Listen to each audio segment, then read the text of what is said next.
Yeah. So Lucille Ball, you guys, well, I'll just ask you this question. You guys pissed her off, which is going to be really interesting. That's what I want to hear. Yeah, okay. yeah. Hey, we're back today with David Fantle and Tom Johnson, the writers of Hollywood Heyday, and we've been just enjoying your stories about the big icons that you've interviewed over the years.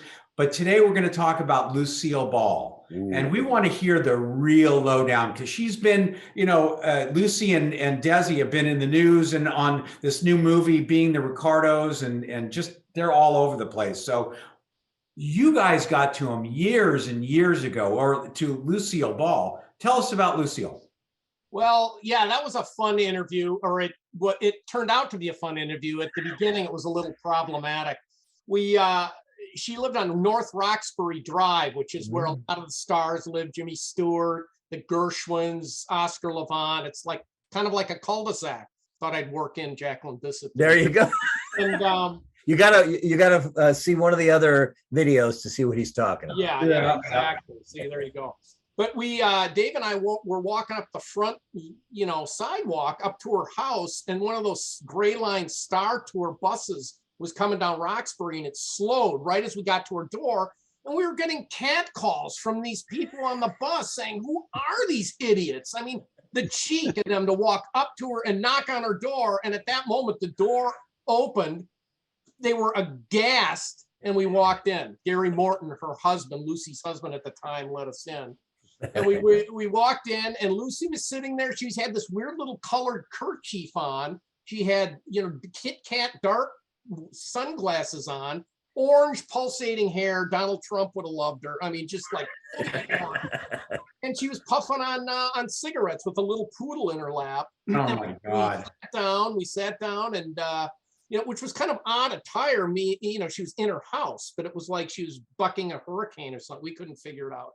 But we sat down, and we thought, as an icebreaker, Dave and I would ask her this question that we got out of the Current Biography, which were these like encyclopedia type reference manuals that were published every year. They were, and that's where we got a lot of information in the pre-internet era.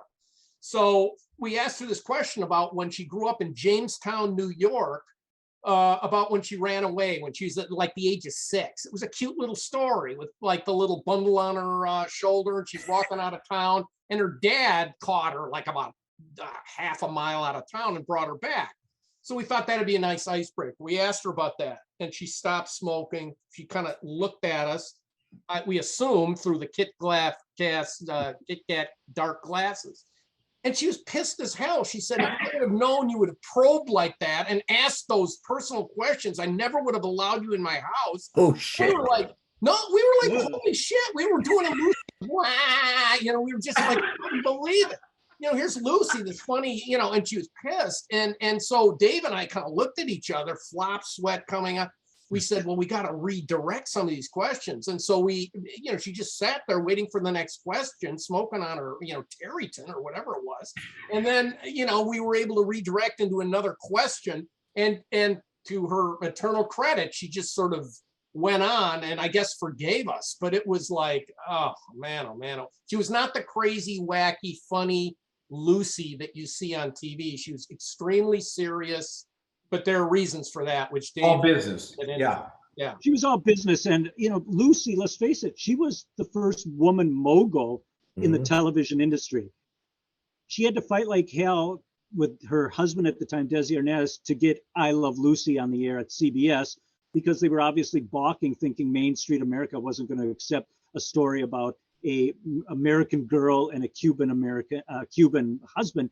But they fought, and they made some concessions, and the show, of course, became the smash hit of I Love Lucy. But she and Desi were very savvy business people. They started Desilu Productions. Desilu Productions was responsible for Mannix and The Untouchables. And Star Trek. Yeah. Yes, exactly. And Lucy ended up selling it to the parent company of Paramount in 1968, I believe, for about $18 million, which was a lot of money, of course, back then. Yeah. It's still a lot of money, I guess. But as Tom said, she was dead serious. And, there's right now a very popular movie about, you mentioned it, Mike, they being the Ricardos, Aaron Sorkin wrote it. And in it, they paint Lucy as, tough as nails, which she was.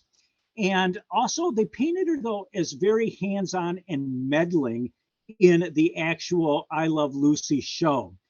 And one of the questions we asked her was there a good deal of ad-libbing in it? And she just cut us off right away and said the writers knew our characters backwards and forwards far better than we knew them. And we stuck with what was written on the script. And that is a little counter to Sorkin's screenplay in that. And then the other thing that they emphasized, which I think Lucy would probably cringe about, was they showed they recreated one of the scenes with her crushing the grapes, I believe, in the bathtub. And we asked her about the physical comedy and the slapsticks component of I Love Lucy. And she said, listen, I'm glad you have your tape recorder on, because people always look at those episodes. But in the 200 or 150 I Love Lucy's, I don't know how many exactly, there were only a handful of those episodes where we did these over the top slapstick kind of things. She said the physical comedy came out as a natural extension of the script. So I think those two components sort of fly in the face with what was portrayed in that TV movie, or the movie that was on Netflix. I'm sorry, Amazon Prime. Where do you she also said, which was funny, that she gave us, we asked her what the state of television was, she thought, and she said, the staccato responses, downhill, terrible, leaving us. So she was just like, oh my God. And she said that the one of the nicest, wonderful, most humane people she ever worked with was Harpo Marx as a guest star. And the funniest man she ever knew, on or off the stage, in her opinion, was Dean Martin. Absolutely. Really? I could see that. Yeah. Well, how do you think Aaron Sorkin got it wrong? Do you think he went to some other people to talk to them, or? Don't forget, Lucy's daughter was an executive producer and involved in the production. Yeah. I just think, like any of these biopics, any of these kind of things, they have there's to spice a certain it up. amount of fabrication and, and embellishment involved. And I think that's the reality. But, Tom alluded to what Lucy was saying about downhill leaving us.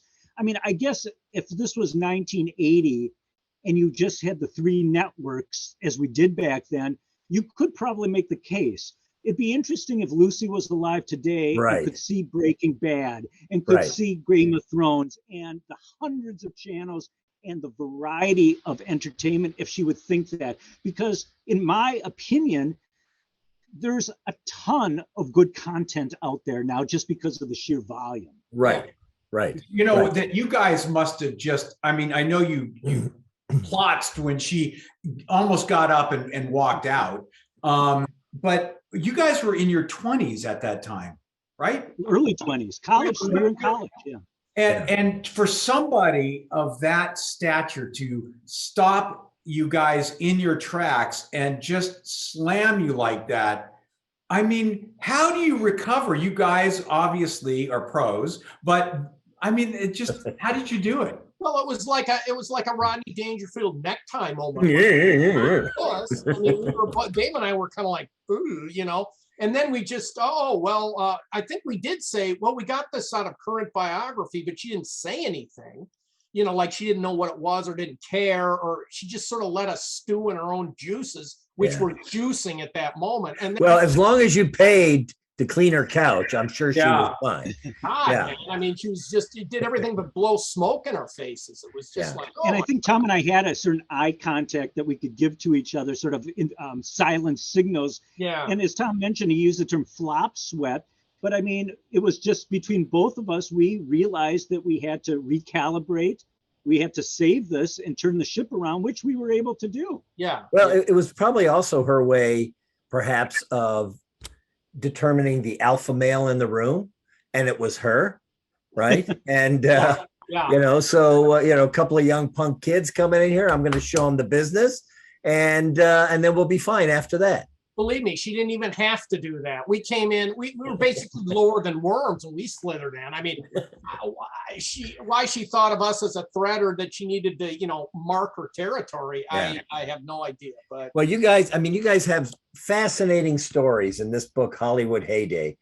It's available on Amazon, and we'll put a little blurb at the bottom so you know where to go to get it.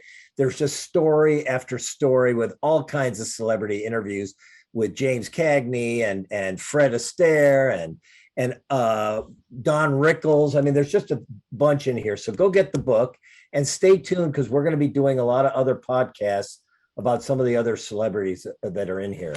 So thanks so much, guys, for being with us, and we'll see you soon. Thank you, guys.